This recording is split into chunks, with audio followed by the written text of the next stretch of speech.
Guys, I'm back at it again. Now, as a young child, this was my very first video game, as far back as I can remember. Now, there might be another game that rivals that title, but for the life of me, I just can't figure out which one was actually first. But regardless, this is the game that brought me into gaming. It made me want to play just video games as a whole, and funny enough, me being possibly 6 years old, I had no idea this game was actually a sequel even though it's literally called Sly 2 Band of Thieves. Yeah, I don't know how this was a thing for me, how I didn't realize this till like 3 years later after that. I didn't even know there was a third one until like more years later after that. It's just an absurd topic that I honestly find myself remembering more times than I can count. Moving past that, I have very fond memories of this game specifically. And the funny thing is, I never actually made it more than halfway. I possibly did up to episode 3, maybe episode 4, but never going past that since I think I was just too stupid to actually play the rest of the game. But regardless, I never had a dull moment with this game. I remember playing the tutorial for an absurd amount of time because I just had so much fun with it. How I remember not even pressing the start menu, just watching Sly move around the museum as he just explored the place. I honestly found it so fascinating at the time. The fact is, it's been about 7 plus years, and I do have very fond memories and experiences playing this even 7 years ago. But now, looking back on it, now that I'm a more mature self than I was back in the day, and looking at video games more critically than I used to have, I can see that this game isn't all perfect as I imagine it is. It does have some roughness to it. I will explain. But first, we gotta hit that origin. There's no real interesting origin for this one, other than I never really knew how much this franchise actually struggled in terms of sales. This one being no difference. The only cool thing is that Sony still greenlit the project for a sequel, even if the numbers weren't up to standards as they should have been, which you just don't really see nowadays.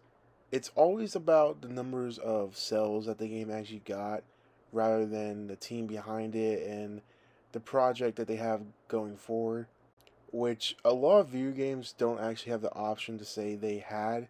This one being a rare case that it actually did. Following somewhat the same pattern as the first one, we find ourselves with the gang once again this time, adding a new addition to the cop chase that is Neela, who is partners with Carmelita in catching Sly.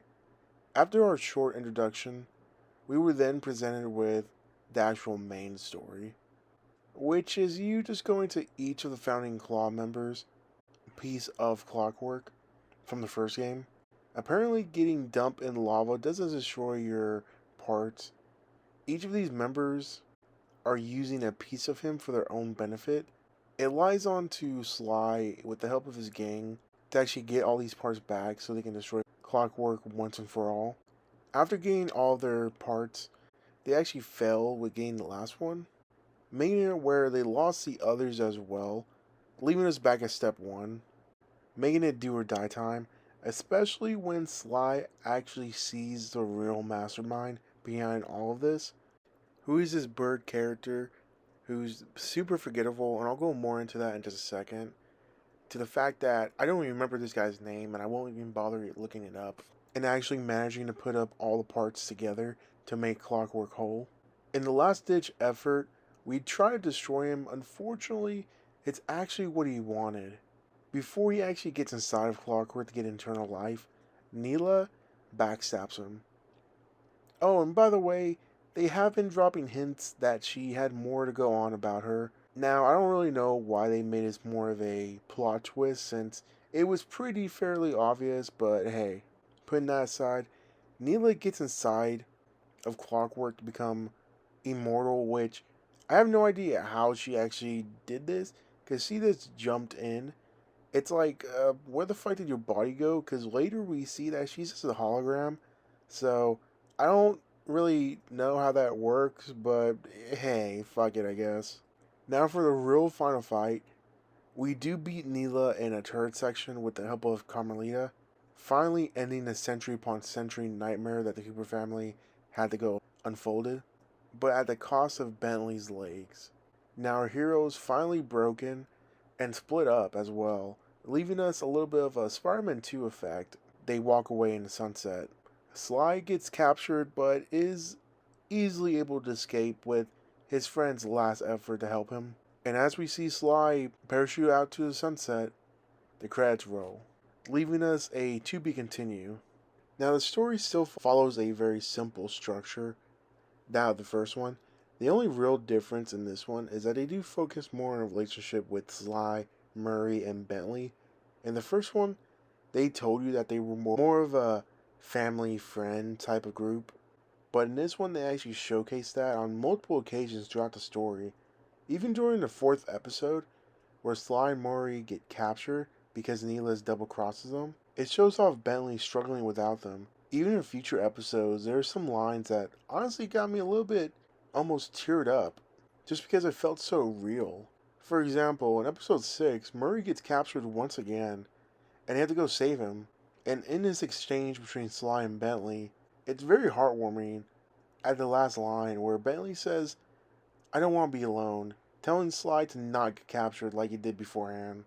Honestly, gave me a little bit of flashbacks of Avengers Infinity War, which, I swear, that movie destroyed me mentally. But also making me feel an unexpected hit in the feels. Honestly, I'm surprised the game was actually able to accomplish that, especially just out of nowhere. And this isn't the only moment that they do something like this. They do it on multiple occasions, and I absolutely do love it. The only thing that the story actually falls flat on is the actual main bad guy, since he was just very pointless. They only gave him about 5 minutes of screen time, just for him to get outright chomped, and I mean literally chomped out of the story. His whole thing was that he was a small bird with wings that couldn't even fly and all this, and that was basically his entire character, before getting double crossed by Neela, who just swooped in to become the main villain. Even though we also know literally nothing about her, the only thing we know is that she actually worked for the Claw member at the time being, but we don't know why, we don't know how. All we know is that she pretended to be a cop, and yeah, that's really about it. It feels like the developers had a vision of the bird being the main villain, but he just kind of just axed it at the last minute, making Neela out to be the main villain. Which, either way, it would have been a sour taste. Which it is a sour taste. I kind of just wish Clockwork would have been the final villain. It would have been very more fitting since he actually has a motive and we know his motive, at least to some extent. They did a bold choice with the sequel. That being, they went into an open world sandbox like structure for each episode. They get their own respective world that you can fully explore in, where that you can get bottles, which they do make return, and actually being outright better in this one because now they can actually make sound when you get close to them, and not just this very awkwardly looking ball that shakes back and forth. Or you can go around stealing coins or even their treasure that they might have, as well as actually stealing treasure from each world with your new pickpocketing move, which I absolutely love the idea that they gave this to Sly. It is a little bit unfortunate that they don't give it to Bentley or Murray, who are now playable characters, making the gameplay a lot more diverse. Since each character has their own feel and their own moves, Sly still being the agile thief in the previous one, he gains no real new moves. Most of them are just from the previous one, as well as majority of the moves are just literally the same thing, just different effects, which is a bit of a shame, especially when you do realize all the safe moves that you get from destroying all the 30 bottles are specifically only for Sly and never Murray or Bentley, giving them a lot more moves to work with than what they actually do get. I never really found myself actually using the majority of Sly moves. I usually just stick with the main three. But now, the more I think about it, I did the same thing for Murray and Bentley. The last note I have for Sly is that his sneaking spots are much more similar, if not just straight up the same thing from the previous one, except I had a lot more trouble in this one. There's a lot of times where I had to mash it in order for it to be activated, and sometimes it's just a bit finicky to the point where I'm trying to get something right in front of my face, but the game's like, oh, you want this thing from like 5 feet below it, and it's got really annoying at times. Murray being more of a slow powerhouse, showcasing it this time, that he truly does feel like a strongman, being able to knock out enemies with either one or two attacks, grabbing them, throwing them, or even just outright smashing their head into the ground. Where it takes Sly or even Bentley multiple attacks to even defeat one enemy, as well as taking a majority of the health if they get hit just once. With if you get hits at least once, that's like no health taken off your health bar, giving you a lot more of that tinky feel with him, since he outright does describe himself as the Murray. Bentley being more of a defense character with his bombs and sleeping darts, and the multiple moves showcasing the defense like abilities, whether it's sleeping or even downgrading their attack power, or my favorite, just running away. It truly shows that Bentley is the weakest of the three, especially when he takes any type of damage, taking more damage than Sly or Murray would. Also having unique minigames such as the hacking ones, which they're nothing special, they're just twin stick levels, being fun beginning but slowly losing their flavor as you do more and more as you progress through the story. But the strange thing is that the developers decided to change it up with the last one, making it to where your shots actually ricochet, much like bouncy balls, making it a lot more exciting and thrilling. But sadly, it being the last one, making you go, what's the point in doing that in the very last level? The only true problem I have with these diverse characters is that Sly feels like he got the most love when it came to actually traversing each world. Since he's able to sneak around, he can grab hooks, jump off poles, and etc., making it a lot more easier for him to get to point A to point B. But for Murray, he has a high jump, and that's really about it. And even then, you have to unlock that throughout a good couple of the first episodes. Now, it's nothing game broken, but it is a little bit annoying to have to deal with this, especially multiple on multiple occasions throughout the game, since you do have to play as Murray and Bentley a good bit. And as for Bentley, he's a little bit more better because he does have that running away move. But even then, it still doesn't really change the whole slog of a pace that it does have. Especially when you run out of energy to actually perform said move. Now, I know I've been saying that it has diverse characters and diverse gameplay, which it very well does. It's nothing like the first one. It's honestly a little bit more different, taking a lot more cues from open world like structure video games.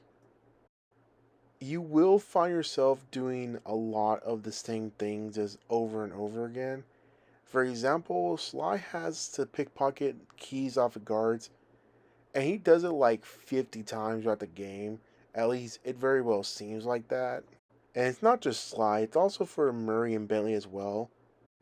They also have one or two missions that are pretty much the same throughout each and every episode, which it's not a game breaker, it's just that it seems a little bit off in the pacing, and especially if you don't like repetitiveness, at least to the extent, this game definitely won't be for you since that's honestly possibly like 30% of the game, I would honestly have to say. It is a little bit of a shame, but that doesn't mean the game is unenjoyable. It's very much the opposite, but it did get me to eye roll a little bit towards the end. I had a fun time. Happy to know that this game actually got me into gaming. It still holds up to this day, at least for the majority of it. Making me feel at ease, but also at unease since the next game is Sly Cooper 3, Honor Among Thieves. In this game, I have little to no memories of this game at all.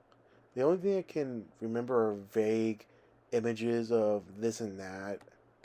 And the fact that I only played it one time honestly makes me lose a little bit of hope, especially since majority of the time for video games or even just anything media, the third one always seems to be a little bit of a flat ending, at least for a good amount of time.